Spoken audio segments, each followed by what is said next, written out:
Dexter's Lab had literally nothing to do with anime. Okay, whoever said that is the stupidest person on earth, and you should probably never take anything he says seriously.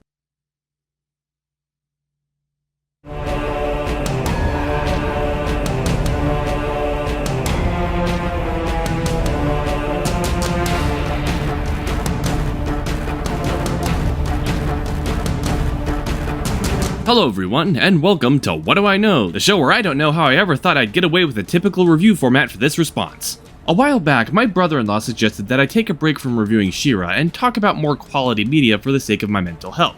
What the hell are you doing?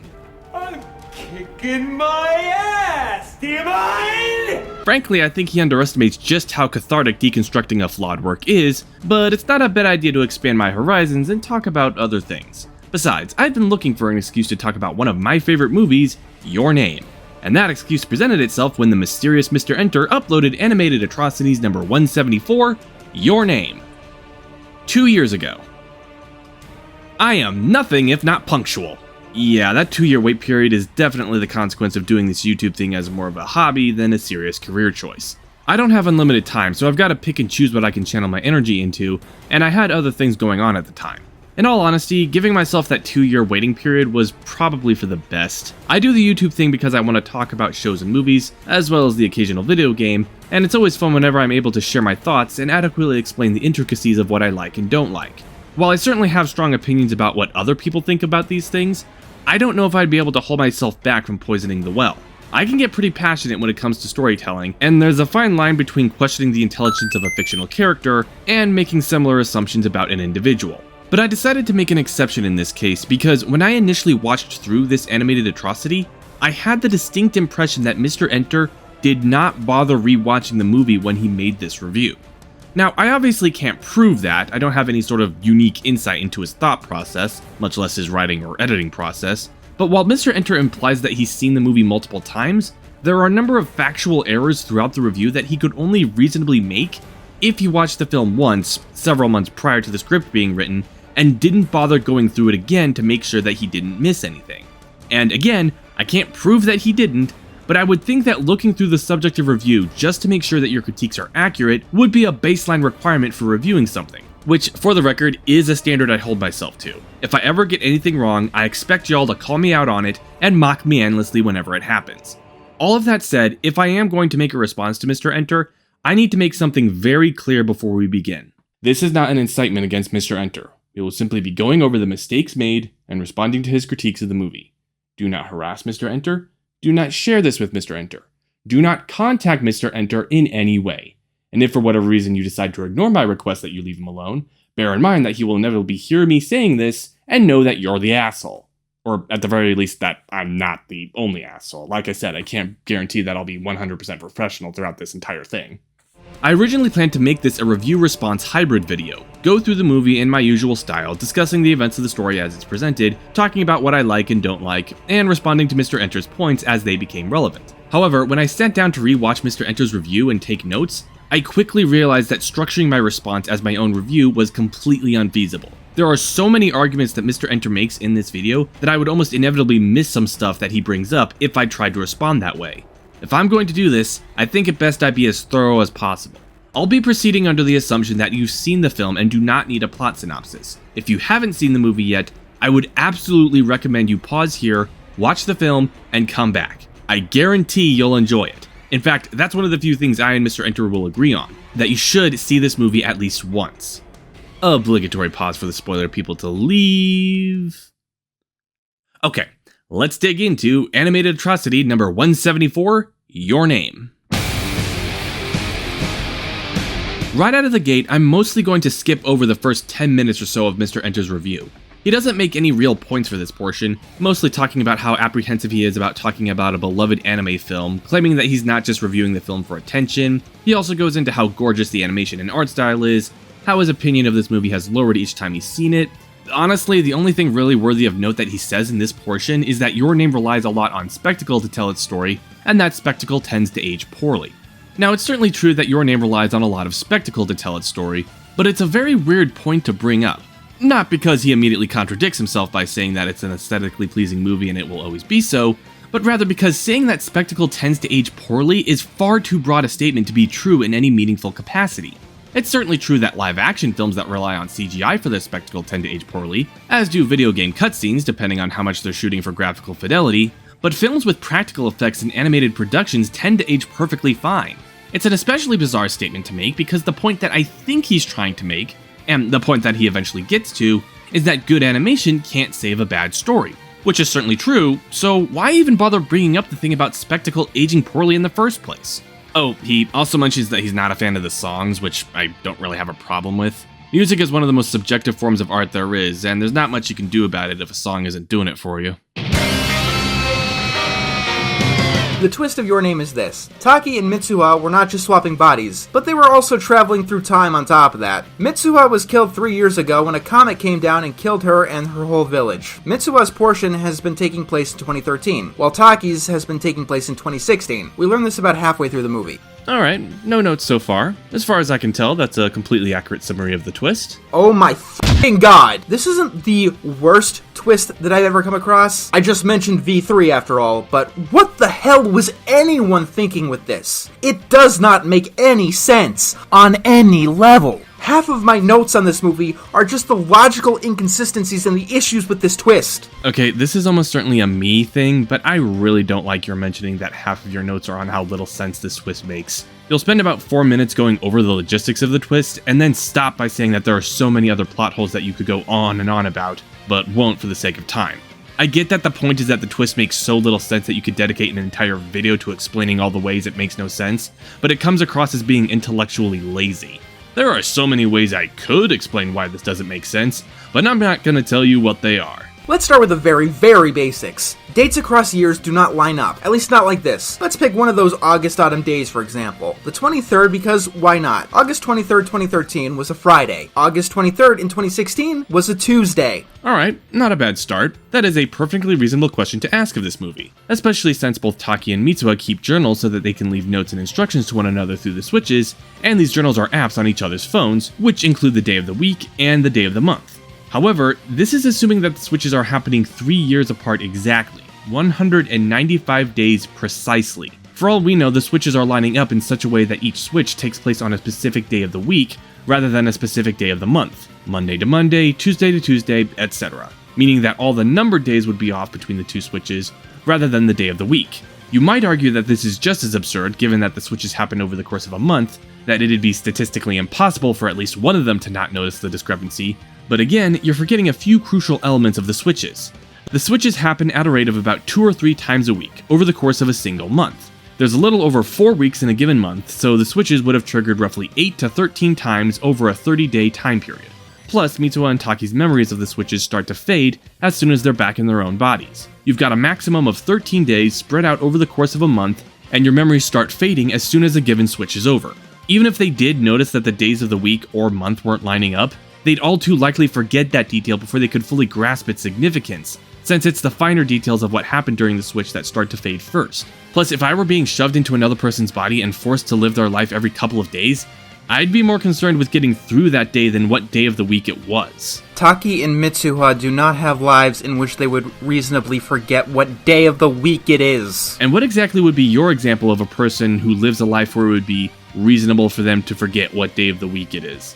Literally every person in the civilized world lives and plans their life around a calendar, and they still forget what day of the week and what day of the month it is all the time. In fact, there's evidence in the movie that this very phenomenon took place. The very last switch that Taki experiences before they stop is the one where he takes the sake that Mitsuha made up to the shrine. On the day in question, he walks into her family's living room, having just put on her school uniform, and Mitsuha's sister asks him why he's wearing the uniform. Granted, it's not clear if this day takes place on a weekend, or if they simply took the day off from school to make the trip, but it's a clear case of Taki not realizing that he doesn't have school that day, putting the uniform on in error, and simply dismissing it when it's pointed out to him that he doesn't need to wear it. Do you know how much happens in 3 years' time? New things get invented every single year. Politicians and leaders change every single year. Cultures change. Okay, let's tackle these point for point. Mitsuha lives in the middle of nowhere. Even if she noticed something unusual in Tokyo that Itamori didn't have, Her village is so isolated that she has every reason to assume that it's simply something that hasn't made it to her village yet. The place barely has any cars. Same goes for Taki. Even if he noticed something that was lacking in Mitsuha's village that was a thing in Tokyo, he could simply chalk it up as something that's simply not all that common in small towns. What reason would Taki and Mitsuha have for giving a shit about politics? They're both working their way through high school and have other things to keep them occupied. Taki, for one, has his part-time job at the restaurant to worry about, in addition to all of his homework, and Mitsuha has her shrine maiden duties to worry about. Sure, Mitsuha's dad is the mayor of Itomori, but he's clearly estranged from the rest of the family, and she's not all that invested in his career. I can't speak for everyone who made it through or is currently going through high school, but I didn't start taking an interest in the politics of the world until after I got into college, where it became a subject of study even if you weren't taking any dedicated courses in it. What the f does that even matter? Mitsuha is a small town girl living in a lonely world, and Taki a city boy born and raised in South Detroit. Small town life and city life are so radically different subcultures, and Taki and Mitsuha are so inexperienced with the world that a difference in their cultural environment brought about by a 3-year change would make absolutely no difference to them in an already hectic and confusing situation. Taki and Mitsuha use cell phones to communicate to each other. Do you know what's on virtually every single cell phone that I have ever seen? Oh yeah, the dates! Yeah, they have dates on them, but not the year. Their phones in the movie don't display what year it is. Hell, my phone doesn't even do that unless you specifically go into the calendar app and change the settings so that it displays the year. And while I've technically already made this point, it bears repeating.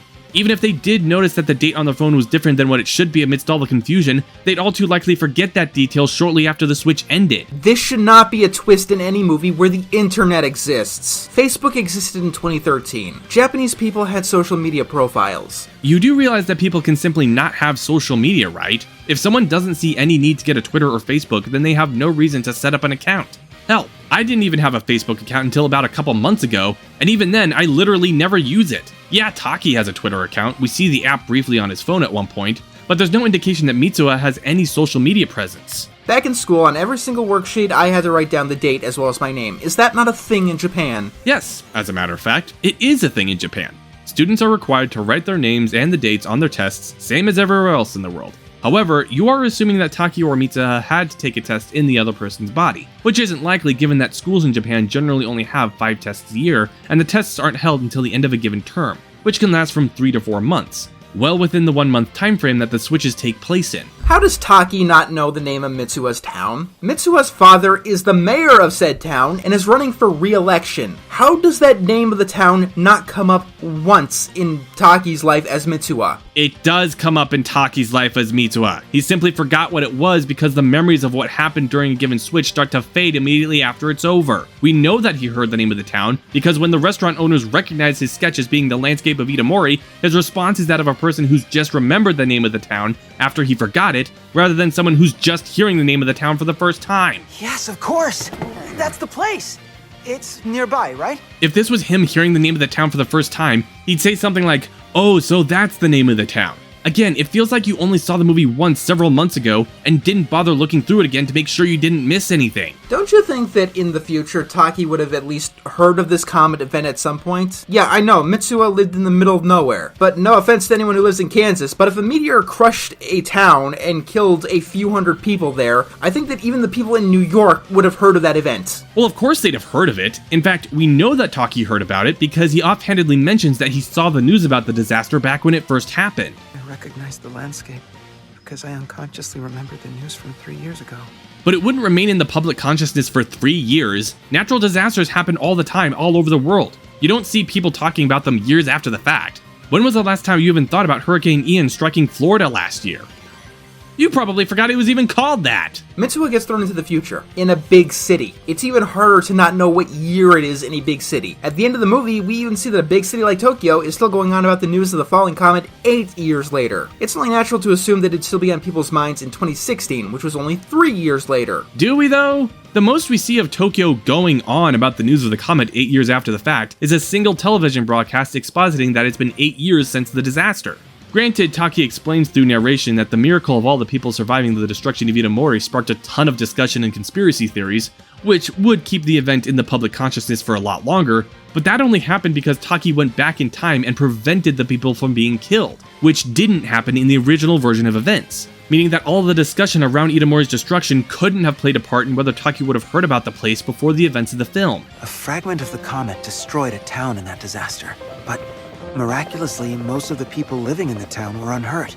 The sheer luck and coincidence of it all sparked various conspiracy theories. Unless your idea of a big city going on about Itamori's destruction is the book about Itamori that you show a clip of in this part of the video, which frankly is an absurd statement to make. That'd be like opening up a history book about the atomic bomb and using it as an example of people discussing it as though it's current events or idle gossip, rather than a subject of historical significance. There are so many plot holes. I could go on and on. Considering every single plot hole you've brought up thus far can be explained away through watching the movie, basic understanding of Japanese culture, or applying simple logic to the questions posed, you'll forgive me if I'm skeptical that any other plot holes you could bring up would be particularly impressive.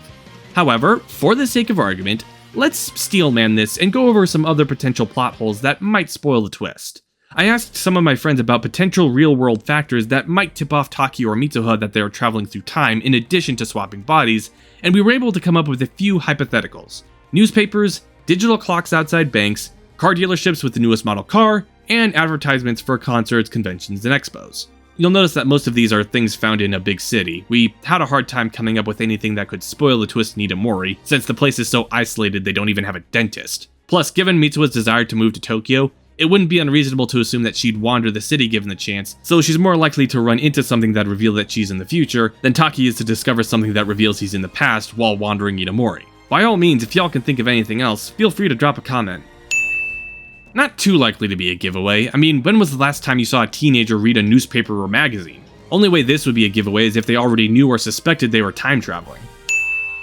Not as much of a dead giveaway as you might think. Not every bank has one outside, and the ones that do typically only display the time and the temperature, not the date. Basing this off what I know about car dealerships in the US, but I'm skeptical whether a dealership would be a giveaway either. Yeah, dealerships advertise their vehicles by leaving them in a big lot, with their year, make, and model on the sell sticker, but the only way that'd be a giveaway to Mitsuha is if she stepped into the dealership itself and actually looked at the vehicles that were for sale, which I can't really see her do given her interests.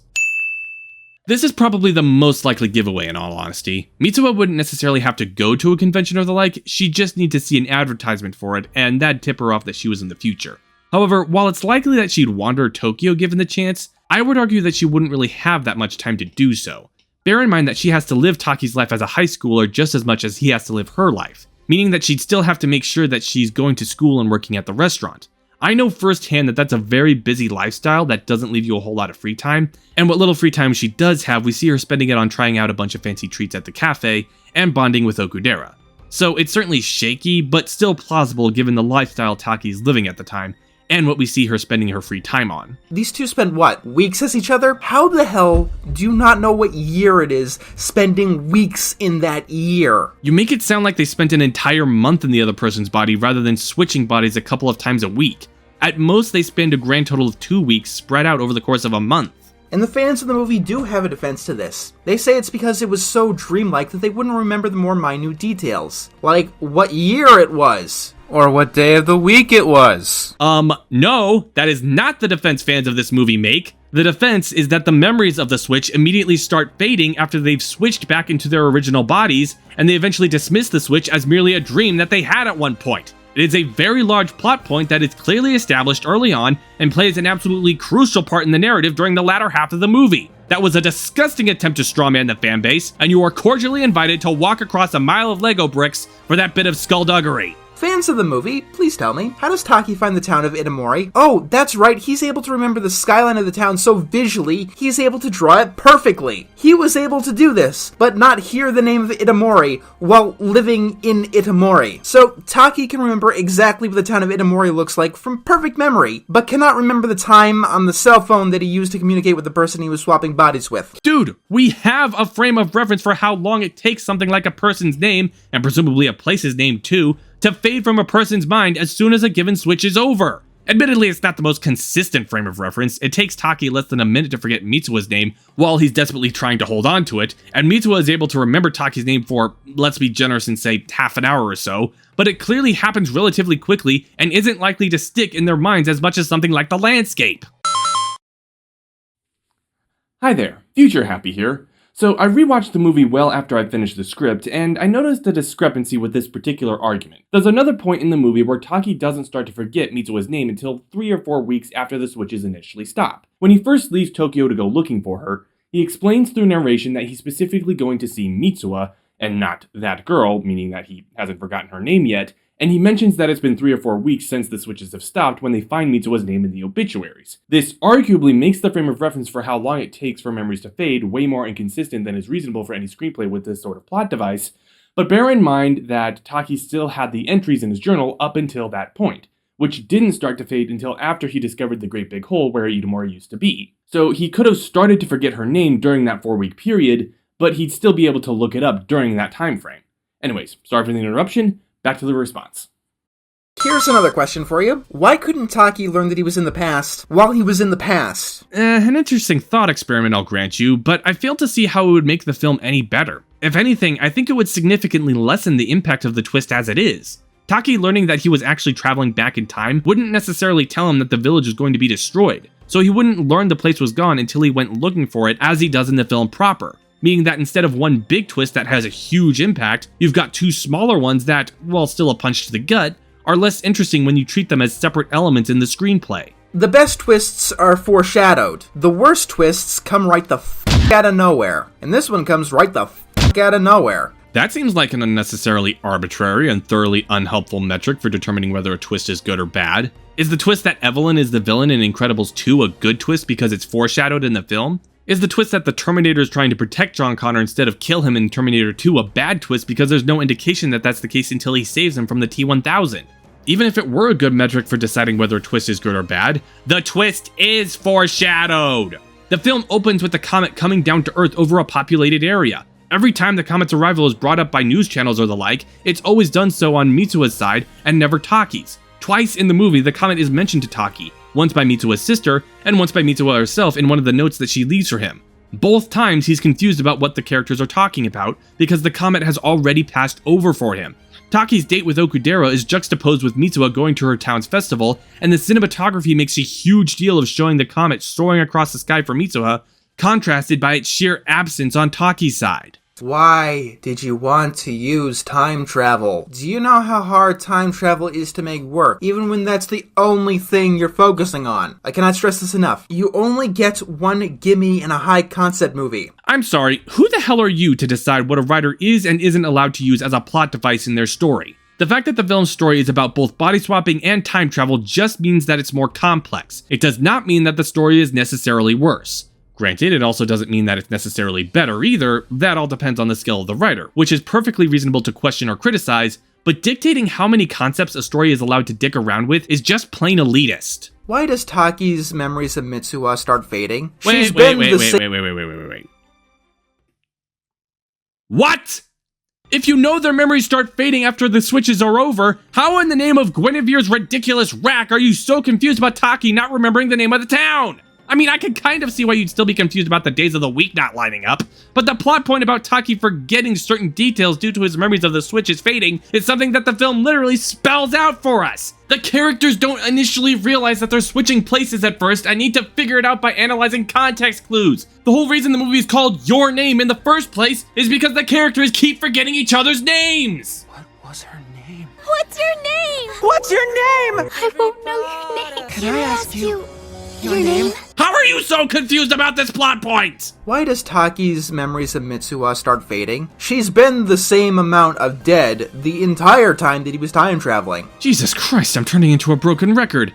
The memories don't start fading because she's dead. They start fading because it's a side effect of the switches. Their memories start fading as soon as the switch is over. Unless somehow he wasn't just time traveling, but time traveling into an alternate history in which she survived. One that he created because he knew that a meteor would kill them all, because of this alternate history that shouldn't have existed without his influence. It's a bootstrap paradox. One that doesn't have any closed loop, and it doesn't make any sense. Funny thing is, you are correct about the film operating with the bootstrap paradox, but wrong about the fact that it doesn't have a closed loop.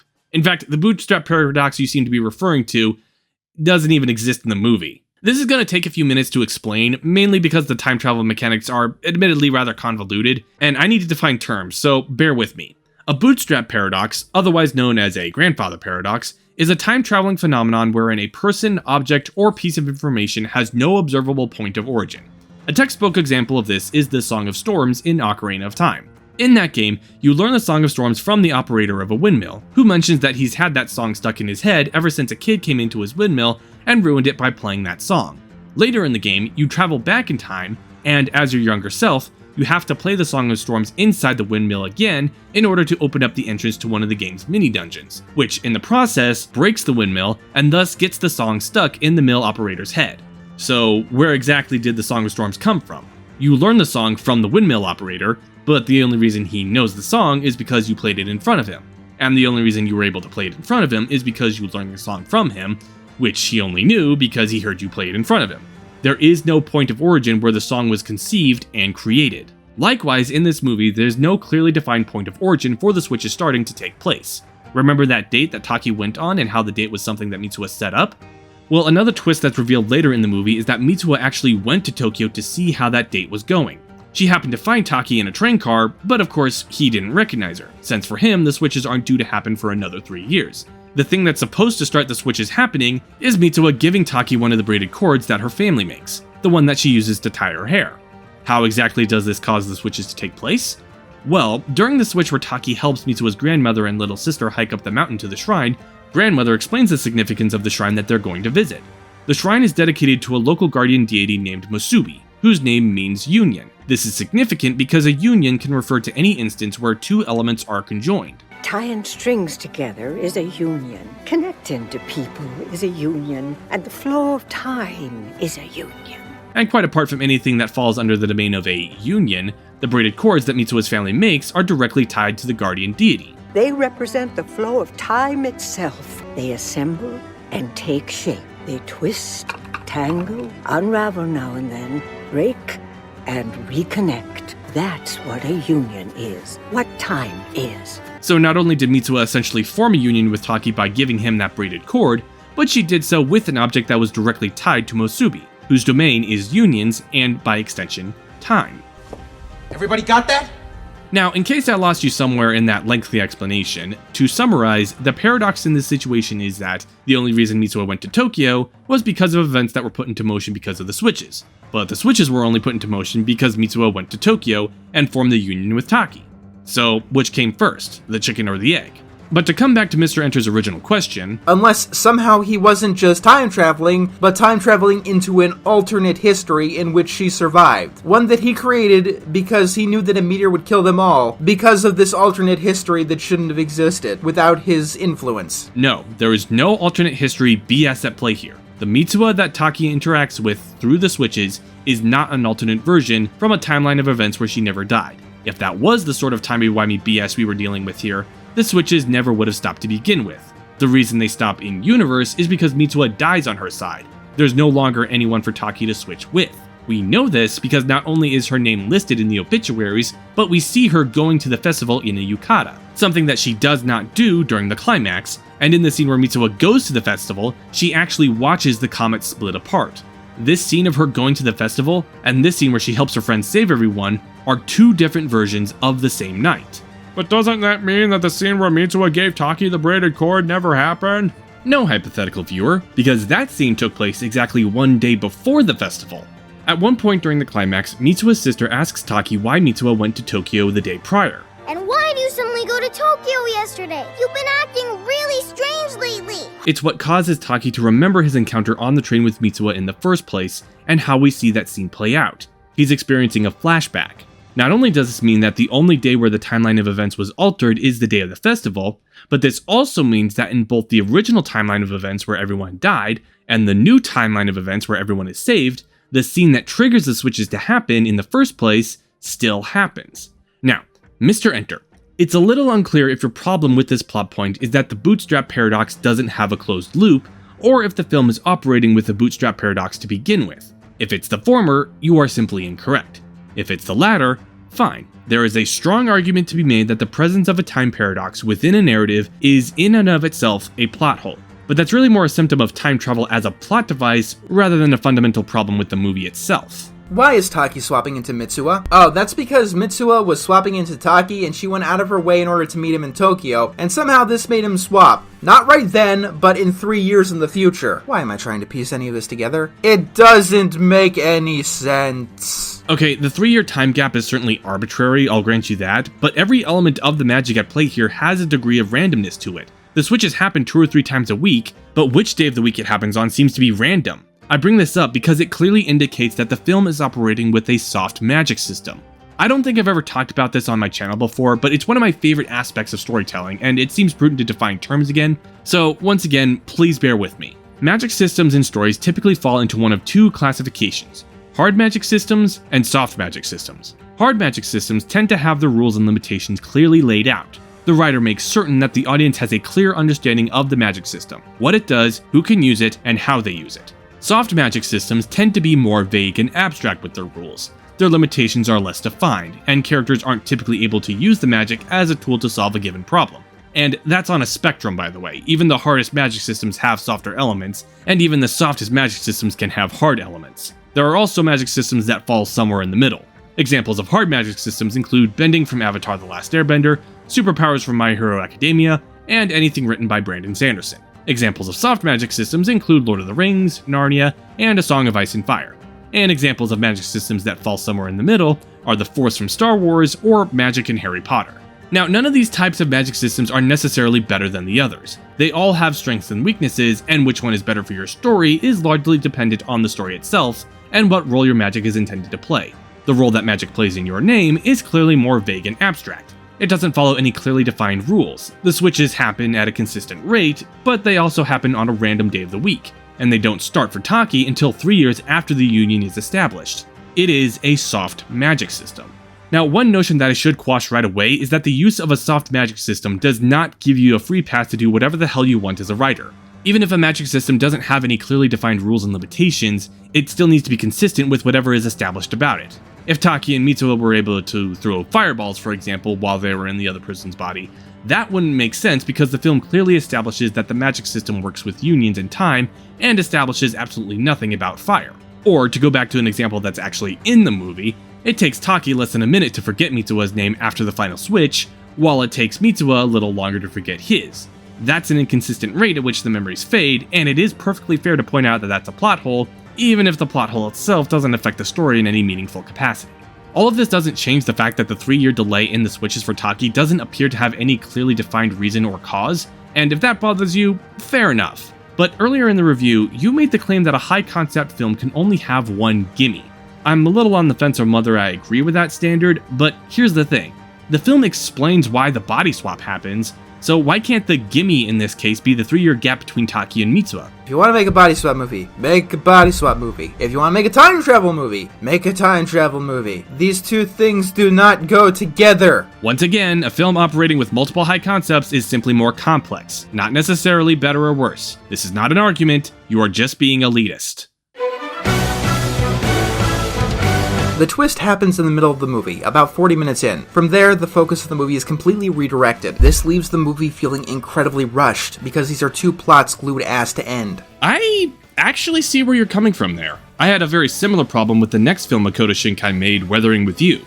That movie's premise is about a high school dropout who runs away to Tokyo, meets a girl who has the ability to control the weather, as you do, and convinces her to start a business with him, utilizing her abilities as a blue-collar service to clear up bad weather for social events like conventions, concerts, fireworks shows, or just a regular day in the park. It's one of my favorite premises for a movie, a beautiful combination of high fantasy and mundane everyday life that lends itself really well to a sort of slice-of-life drama. The film is just under 2 hours long, but you could probably dedicate an entire anime series to this. Really delve into the intricacies of starting and running a business and what sort of challenges need to be met when going into such an inherently risky and ambitious direction in life, while incorporating fantasy elements to make it much more accessible and interesting. It's a plot point that lasts all of 30 minutes. In a film that's nearly 2 hours long. You can see why it's so easy for me to relate. That said, I think there's a critical difference between Weathering with You and Your Name. Weathering with You's main premise is underutilized, and the film's more about Hadoka and Hina running away from the authorities, long story, and dealing with the consequences of Hina using her powers too much. Your Name is about 2 characters from fundamentally different backgrounds swapping bodies, and the body swap concept remains a crucial part of the plot throughout the movie. The switches stop less than halfway through the movie, and the focus of the story shifts from dealing with the switches to figuring out why they stopped and finding a way to get them going again so they can avert a crisis. The focus of the story might shift, but the body swap premise still plays a role in the narrative. How do most body swap movies work? The two characters get thrust into each other's bodies and they have to learn to survive and adapt within them. This is really important, because as this is going on, we learn more about the lives of each of the characters. Because Your Name only has half the time of something like Freaky Friday, much of this is placed into a montage. As a result, these characters don't have the time to grow and develop, and in the end, we end up learning very little about them. I'll swing back to the point about the characters not being well established or developed in a second. For now, I want to focus on the notion that this movie has to focus on the fish out of water tropes that body swap movies tend to work with. It doesn't.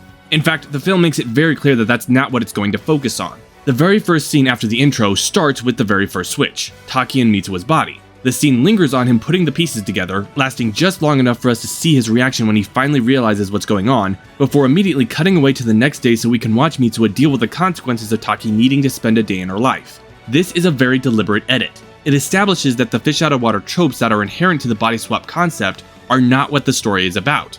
If they were, we'd see all the struggles that Taki had to deal with on his first day in Mitsua's life. The film still needs to incorporate these tropes, but the focus of the story is on preventing the comet from killing everyone. It's why the film makes sure to keep mentioning the comet before the big twist, why the film places so much emphasis on it before the intro song, and why the surviving and adapting part of the movie is reduced to a montage. Again, I get where you're coming from when you complain about this part of the movie. I had a similar problem with Weathering with You, but the body swapping is clearly an element of the story, albeit a very large one, and not what the story itself is about. The grand things we learn about Mitsuha herself is that she doesn't want to be a shrine maiden. She wants to go to Tokyo. Oh, I'm sorry. Please make me a handsome Tokyo boy in my next life! That is oddly specific, but that is basically a grand total of what we learned about Mitsuha. Okay, first of all, Mitsua's want in this movie is not that she specifically wants to be a handsome Tokyo boy. That scene of her yelling about how she wants to be a handsome Tokyo boy is merely a moment of frustration at how much she hates living in Itamori and how much her current life sucks. It's what she wants in her next life, not what she wants in her current life. All she wants in her current life is to move to Tokyo. That's it. Second, why? Why does she not want to be a shrine maiden? Why does she want to move to Tokyo? Understanding what a character wants is only half of what establishes that character's drive, only half of what makes them interesting. Zuko isn't a compelling character because he wants to capture the Avatar. He's a compelling character because he believes that capturing the Avatar will help him regain the respect of his father and allow him to return home. What a character wants isn't what makes them interesting. Why they want it does. In Mitsua's case, she doesn't want to be a shrine maiden because her shrine maiden duties make her peers think that she's a weirdo, and they make fun of her for it. She wants to move to Tokyo because she's frustrated at how limited life is in Itamori, and she wants to live somewhere more exciting. Can't stand this place anymore. It's too small and towny. Can't say I blame you. There really is nothing at all in this town. No bookstores, no dentists, no jobs in town, no one dateable. Third, that's not the only thing we learn about Mitsua. We also learn that she's shy, introverted, and scared to stand up for herself. And Taki doesn't fare much better, in all honesty. I guess that he wants to be an architect? We also see that he's assertive, quick to pick a fight, driven, less patient, less empathetic, and less considerate than Mitsua. The characterization in this movie isn't particularly deep or complex, but it's not completely absent in the way you're making it out to be. It really is a missed opportunity that Taki didn't have to do much of the Shrine Maiden stuff at all, besides bringing the jar of sake to underneath the tree. We also see him trying to braid cords, but in all fairness, I am inclined to agree with you on that one. Here's another problem. The characters are not the same when they swap bodies. Like, this is something that I don't think I've ever encountered before. But most of the movie, whoever is in Mitsua's body is confident, and whoever is in Taki's body is not confident. I don't know who the hell got in Mitsua's body, but it certainly wasn't Taki. Taki is too scared to talk to girls in his own life. You really think he's gonna be kicking over desks, yelling at Mitsua's father, or sending out love letters? No. Oh my god, there is so much wrong with this. Okay. First of all, you literally just finished making the argument that we never learn anything about the characters except for what they want. How the hell do you know what is and isn't in character for Taki if we never learn anything about him? Second, your point about the characters not being the same when they've swapped into the other person's body is simply not true. Here's Mitsuha asking her friend if he's been writing in her notebook. Wait a minute, Teshi, don't tell me you were the one who wrote in my notebook. Forget it. And here's Taki asking his friend if he's been messing with his phone. Wait a second, was that you, Tsukasa? Are you the one that's been messing with my phone? never mind. Basically the same question, totally different attitudes. Now, here's Mitsuha reacting to a humiliating situation, In front of everyone. and here's how Taki reacts when someone attempts something similar with him. Here's how Mitsuha handles confrontation. See this? Does it look right? A toothpick's in it. Do something. I don't even think we have toothpicks at this What? And here's how Taki handles confrontation. The comet's going to split in two and strike the town. If you're serious, you must be sick. We will continue this discussion after you've seen a doctor. You son of a! Their characterization is clearly established and completely consistent throughout the story. It is not the movie's fault if you're not paying attention. Third, Taki being apprehensive about talking to a girl he has a crush on is nowhere near the same thing as being willing to start a fight or make a scene. One is about handling yourself socially and being worried about being rejected, while the other is about being assertive and or standing up for yourself. Those are two completely different areas of confidence, and suggesting that they are in any way similar is patently absurd. Fourth, Taki never sent anyone a love letter. This was the moment that I started suspecting that you didn't bother rewatching the movie to make sure you didn't miss anything. Because if you had, you would have noticed that the love letter in question was given to Mitsuha by another girl in her class, and Mitsuha assumes that it's because of something that Taki did while he was in her body. Hey, Taki, why is a girl confessing her love to me? Maybe you're just more popular when I'm you. It's an especially stupid error to make because the plot point about the love letter is what leads into the final line of the montage, wherein both Taki and Mitsuha explicitly state that the reason neither of them is in a relationship at the moment is because I don't want a relationship! kind of weird for characters who aren't interested in having a relationship to be sending love letters, don't you think? Is Taki in his own body a pervert? No, nothing in his own life suggests that he remotely has any thoughts of the sort. Yet when he's in Mitsuha's body, he's constantly touching her breasts. In fact, that's how the movie opens. He's a heterosexual teenage boy who's just finished going through puberty and is repeatedly given the opportunity to fondle tits with little to no interruption or consequence, at least until the end of the movie. I'm not saying it's okay, but it's hardly out of character or unusual for him to be feeling it up. Hell, I'd argue it isn't even necessarily a pervy thing on his part, at least not initially. I mean, think about it. You wake up one morning and there are these big lumps of flesh on your upper torso that definitely weren't there the night before. You'd find it very strange and may even be inclined to feel them out of a sense of confusion and curiosity. Your name, an emotional masterpiece, my friends. Actually, it's funny you should say that because, believe it or not, there is a narrative reason for Taki groping Mitsuha's breasts, aside from Japan's penchant for being needlessly pervy, but I've already repeated myself enough, so we'll swing back to that one later as well. Whatever we do get from these characters is subtle at best. Their desires tend to be one-dimensional. Mitsuha wants to be a handsome Tokyo boy for reasons, okay? Then what? No, seriously, Mitsuha, what job do you want there? What's your passion? What are you planning on doing when you get to Tokyo? Beyond buying cafe suites. I have a better question. Why do you need to know? You seem weirdly interested in what these characters intend to do with their lives after they get out of high school, despite it having nothing to do with the story being told here. In My Dress Up Darling, are we to believe that Gojo is a more compelling and developed character than Kitagawa, simply because we know what he wants to do with his life after high school, and don't know what she wants to do beyond her cosplay hobby? And, I mean, that's more than we get from Taki, who wants to, I guess, be an architect? I mean, besides the fact that he knows how to sketch, nothing about him screams, I like to do architecture, but okay. I'm not asking for him to talk about how wonderful domes are while he dies in a planetarium. I just want a little bit of a hint that this is a constant character thing with him. Actually, Taki's interest is specifically in landscapes, not architecture. Architecture is a part of that, but it's not precisely what he enjoys. And I bring this up because the interest in landscaping is indeed what leads to his skill as a sketch artist, but the only thing that his ability as a sketch artist contributes to the plot is his drawing of the landscape of Itamori. So why the hell would the movie need to dig any further into Taki's interest in landscaping? It's not a consistent thing for him in the movie because there's literally no reason for it to be a consistent thing in the movie. Did Taki's friends do anything of substance in the movie? They go with him to Itamori, and that's about it. They also cover for him at work and agree to back up Taki's alibi if his dad asks them where he went. They're also there so that Mitsuha can have someone to work off of while in Taki's body, and have someone to notice the differences between when Taki is behaving normally versus when Mitsuha is occupying his body.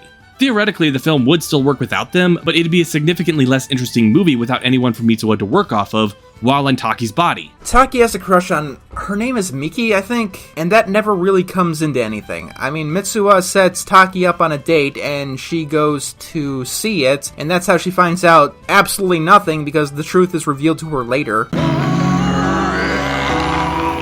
The date that Mitsuha sets up for Taki is the reason she goes to Tokyo and ends up forming the union with him. It's what causes the inciting incident for the whole damn movie.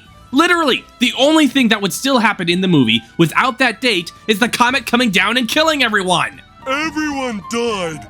The end. And we never actually learn if Mitsuha figured out that she was traveling through time or not from this encounter, but even if she did, it wouldn't mean spit because she ends up dying the very next day at the festival before she can do anything with that information. In a good body swap story, you need to have strong characters surrounding the main character, holding them in their new lives and their roles. And if this were any other body swap movie that focused on your typical fish out of water tropes, you would have a point. I mean, if you want a good example of this done right, look at the old Miyazaki. In movies like Spirited Away, characters have gotten, only a scene, but they make an impact. Long after watching the movie, you know exactly who the river spirit is and what he's like. The radish spirit doesn't even speak, but the way he's presented makes sure that you will never forget him. This is truly one of the strengths of Studio Ghibli. Even small, minor characters make a big impact. You know what? I'm gonna agree with you on that one too. It would be nice if the side characters had bigger personalities and left more of an impact on the story. I would, however, point out that it's not strictly necessary for the story to be good.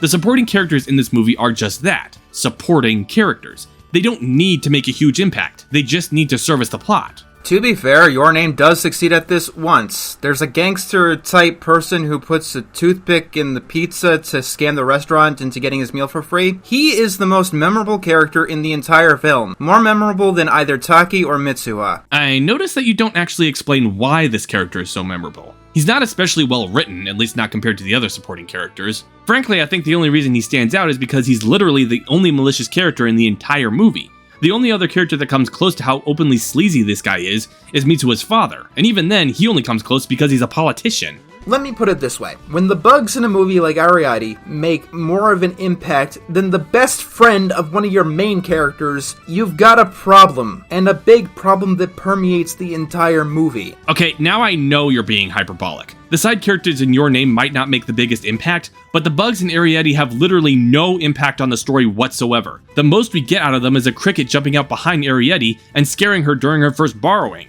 You're essentially comparing supporting characters to background elements of a setting. You may as well claim that the animals in Pocahontas make more of an impact on the story. Did you forget to rewatch Ariadne 2? Honestly, the only reason that I felt anything is because this movie is saturated in melodrama. It cheats in emotion constantly. I mean, a comet falling down and killing a bunch of people is pretty good tension, but when you focus the camera on the kids that are going to be hit, it feels very much forced because it's an unnatural scene. It's like the perfect absolute drama to tug on the heartstrings as much as possible. It's transparent. Okay, this isn't a factual error, but it's yet another example that makes me think that you didn't bother rewatching the movie. Because if you had, you wouldn't have neglected the context for this scene. After Taki gets the switches going again, the very first thing that he does is tell me to his friends what's going to happen and that they need to find a way to save everyone. They hatch a plan to get everyone to evacuate to the high school, which happens to be outside the disaster area, but the only hitch is they need the authorities to help with the evacuation. While Mitsuha's friends set everything up, Taki goes to see the mayor and tries to get him to have the police and firefighters help with their plan and get everyone to safety. And Taki fails. The mayor doesn't believe his story. A crucial part of their plan has just been foobarred. Taki tells the kids that they've got to leave town and that they should tell all of their friends to do so because he's desperate, practically panicking in the scene. He has no idea what to do and is starting to think that he might have inadvertently caused everyone in Hidamori to die. Would she have been able to convince him? Is all this my fault, huh? I'm willing to entertain the notion that the scene is unnecessarily manipulative by having the characters be little kids, as opposed to teenagers or adults, but the drama of the scene still works regardless of the age of the kids in this scene because of the context. And then there's the ending where Taki and Mitsuha cross paths without seeing each other or just barely maybe seeing one another 5 times, and it's held out as long as possible in the end. First of all, that literally only happens once, maybe twice, depending on whether or not you count them seeing each other in opposite train cars. Second, the film draws out whether they're actually going to meet and become a couple because it's trying to make the payoff as satisfying as possible. Quite apart from Tokyo being a big-ass city with a ton of people living in it, The film understands the significance of these two meeting in person for the first time. Throughout the entire movie, every obstacle imaginable has kept these two apart. Even their encounter on top of the mountain had the proverbial sword of Damocles hanging over them the entire time. This final scene where the two of them officially meet is the only part of the movie where there's literally nothing stopping them from forming a proper relationship now. A union, if you will.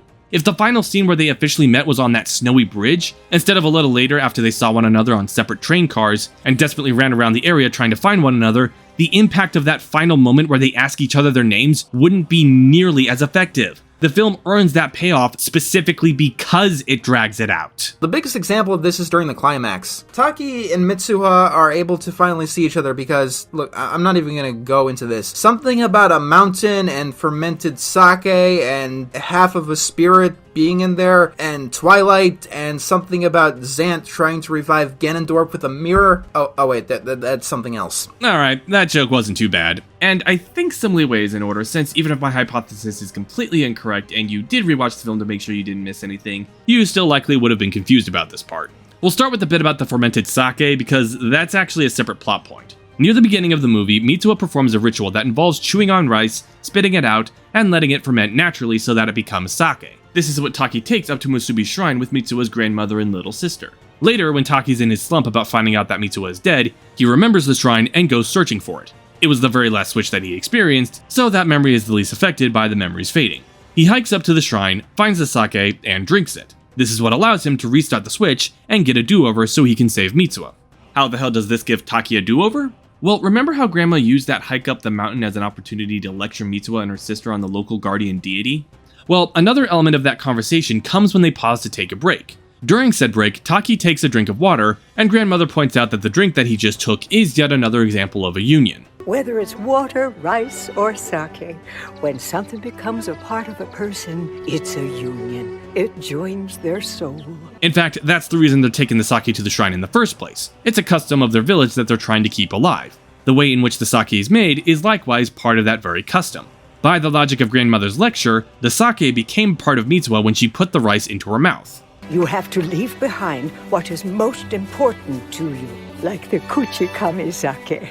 After all, it is half of you. And by that same logic, Taki drinking the sake means that the sake, and by extension Mitsuha, became a part of him. He's establishing a new union with Mitsuha by drinking the sake, which is what allows him to go back in time again. Everybody got that?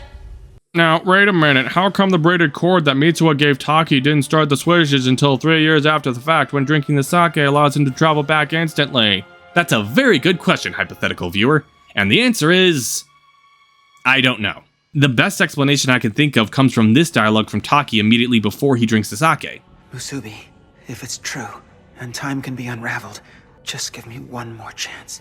That, to me, sounds like a prayer to the guardian deity for one more chance to save Mitsuha, and by forming a new union with her, he was entering the god's domain of power, which is why the switches happen immediately for him here and only happen once, instead of holding off on happening consecutively 3 years later like with the braided cord. I would also assume that maybe actually being in the shrine dedicated to the deity meant that the deity was able to affect him more directly, which is why the switches are different this time, though this is all pure speculation on my part. Also, I'm a little lost on how he was able to remember Musubi's name given how quickly names fade from one's memory after a given switch, especially considering he only ever heard it once in all the time he spent as Mitsuha.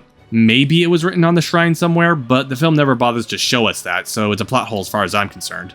Anyway, the Twilight thing.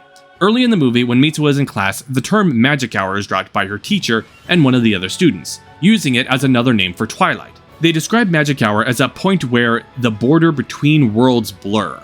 Later, when Taki is on his way back down the mountain with Mitsuha's sister and grandmother, twilight starts falling, and Mitsuha's sister drops the term magic hour again, to remind the audience that it's a thing, and that it's going to be important. Not only that, but at this point, as magic hour is approaching, grandmother somehow notices that there's something weird about Mitsuha. Mitsuha, you're dreaming right now, aren't you? Foreshadowing that magic hour can interfere with the switches. And during the climax, when Taki's questioning how he'd be able to convince the mayor to help the town evacuate, he realizes that if he's in Mitsuha's body, it stands to reason that she'd be in his body up on the mountain, and that she'd be able to convince the mayor.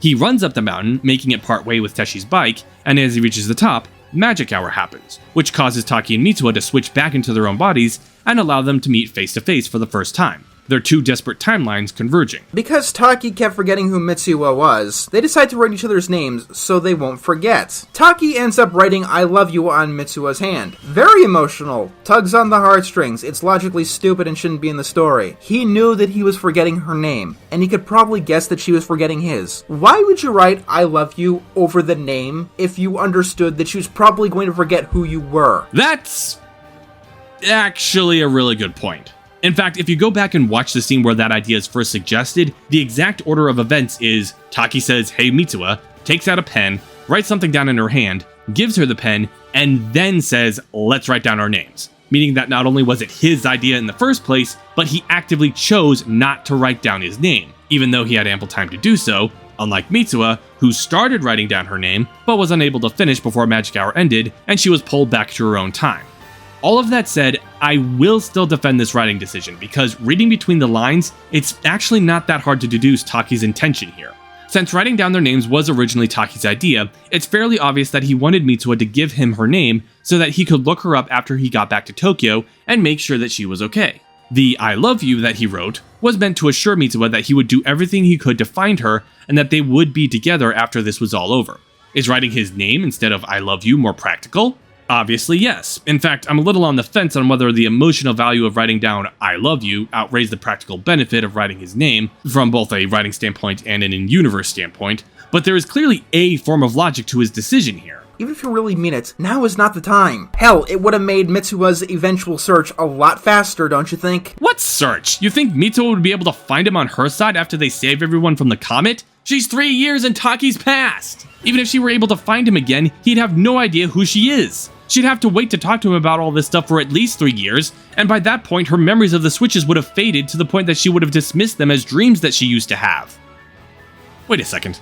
Did I just make a logical argument for why Taki would write I love you instead of his name? Not helping is that this is the ever-present trip and fall while trying to save the world. How many times is this gonna come up? It is the most obvious way to force intention at a climax. She's been running around town for the last 5 to 10 minutes at least, not to mention the run down the mountain that she just made. She's out of breath, exhausted, running in the dark, going downhill so she's likely at least a little off balance, and she's not actually looking where she's going. The only thing forced about this scene is the fact that she doesn't split her skull open when she hits the deck. Look, if Mars Needs Moms does this, you probably shouldn't. Hey guys, this one bad film relies on a really common and played out cliche. That means that no other film can use this cliche, no matter how much sense it makes in a completely separate context. And while this movie does use melodrama a lot, it can actually be quite bad at it. Taki finally has another shot to be Mitsuha, someone he knows is dead. And you know what the first thing he does is? He touches her breasts. Remember, your name is an emotional masterpiece that invokes the feels. Okay, this is what I was referring to before. The scene where Taki finally manages to get back into Mitsuha's body is not ruined by Taki touching her breasts. It works in large part because he's touching her breasts. The very first scene opens with Taki being confused about the presence of the breasts on his person, and he gradually develops a habit of touching them over the course of the switches. After the switches stop, and Taki finds out that Mitsuha has been dead for 3 years, he follows the lead that we discussed earlier on how to get the switches started again, and when he does, he wakes up in Mitsuha's body and immediately checks her breasts to make sure they're real. There is nothing pervy or sexual about the boob grab in this scene.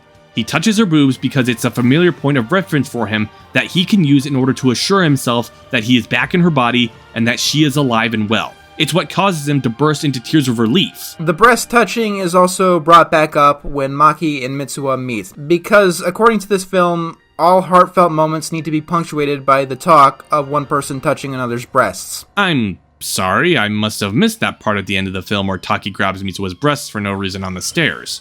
Also, why the hell wouldn't she bring it up when she first meets him? It's clearly something that she's not happy about, so you'd expect her to bring it up to him at some point.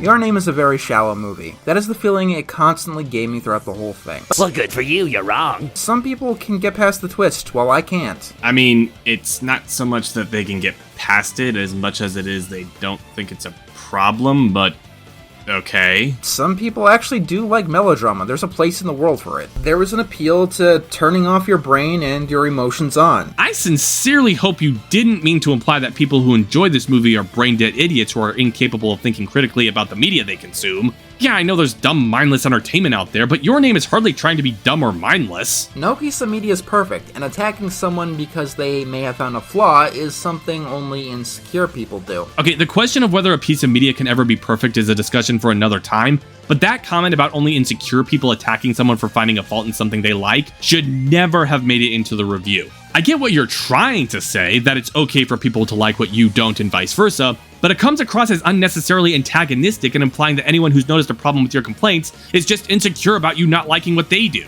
Especially after you already made the intended point fairly well by bringing up Hunchback not 1 minute ago. And if you like it, I'm not trying to take that away from you. Like I said, there are problems in even some of my favorite pieces of media of all time. I love Hunchback, but if the gargoyles kill the film for you, I can completely understand that. But what you can't do is assume that everyone is going to like what you like. And you know what? I'm not alone on disliking this film. No. No. Please tell me you're not going where I think you're going. You know who else doesn't like Your Name? Makoto Shinkai, the guy who made it. No, I'm not kidding. There are many articles and interviews saying that Shinkai not so much as doesn't like the film, but doesn't want people to see it. Claimed that the movie was rushed and under-budgeted. Considering what this movie looks like, I really do want to see what a Shinkai film would look like with the full time and budget that he thinks it needs. He calls the film unbalanced, which I agree with wholeheartedly. And here's the thing. You are taking that quote completely out of context. Anyone who actually knows what Shinkai thinks of his own movie, or at the very least bothered to read the damn quote in full, would know that he was specifically referring to the animation, not the story. And you must have known that on some level because you specifically say, considering what this movie looks like, I really do want to see what a Shinkai film would look like with the full time and budget that he thinks it needs. Taking Shinkai's words out of context to make it sound like he has a problem with the story, just to make your complaints seem more credible, is disingenuous, dishonest, and disrespectful to both Shinkai and your audience as a whole. For crying out loud, the article that you cite as a source specifically quotes him as saying that the story is perfectly fine! Thanos!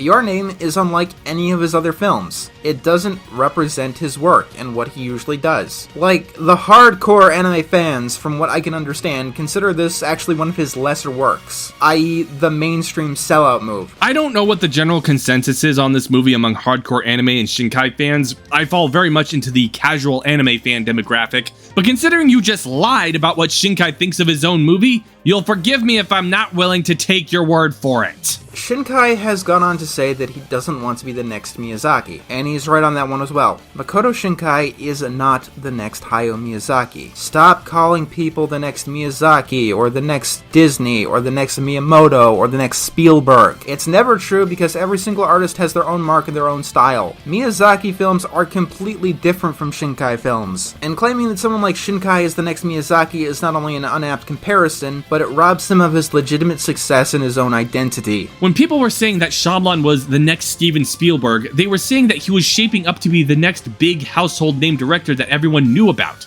They weren't literally saying that their works were interchangeable. Even back then, when the only point of reference that people had for his work was The Sixth Sense and Signs, their films were obviously so radically different. It's the same thing when people say Shinkai is the next Miyazaki.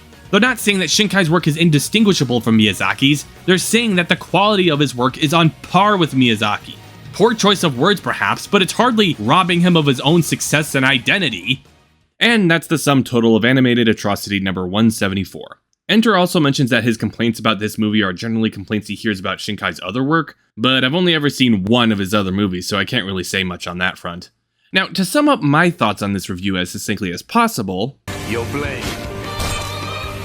It did not come deep enough. Let's start with the good stuff. The point about the days of the week and month was a perfectly fair question to bring up with regard to the main twist. In fact, most of the logistical issues were reasonable questions to consider. Complaints about the side characters were mostly fair, and the confusion about the magic system was understandable.